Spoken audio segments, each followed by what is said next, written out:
Rapids firefighters will one day have new equipment to do their jobs. City commissioners approved the plan that we told you about Friday to use over $4 million to buy new equipment. Fire officials were not answering our questions on Friday, but we did get some answers today.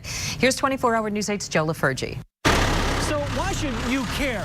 Well, even if you've never had to pick up the phone and dial 911 to get one of these big red trucks to your house, you'll be paying for it if you live or work in the city.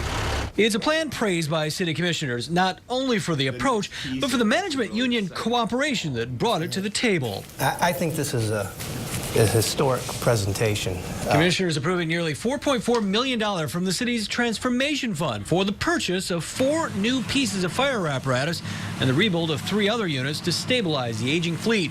The transformation fund is generated through the 2010 income tax, which is set to expire in 2015. The plan is to replace 4 more costly heavy-duty fire engines with new rigs that feature new technology but lighter chassis, smaller engines, and smaller price tags into neighborhoods that see less fire action. When you see them going down the road, they don't look or sound any different.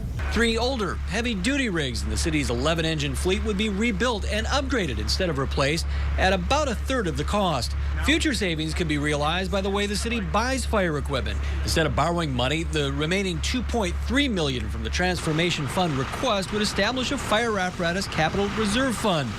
The cash on hand will be used as seed money, or an account that will eliminate the need to borrow money and the interest rate that goes along with financing for future fire apparatus purchases. We can keep the current thought process and spend about $60 million over the next 30 years, or we can switch to a sustainable model, one that's going to save us over $23 million. Missing from this latest plan are the smaller pickup truck-based multi-purpose fire engines purchased with $600,000 from the Transformation Fund last year.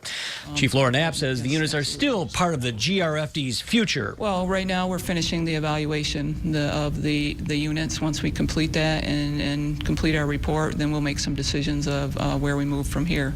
It'll be a while before the new rigs hit the street. Bids have to be put out. The new equipment has to be built. And that could take a year or more. In Grand Rapids, Joe LaFurgey, 24-hour News 8.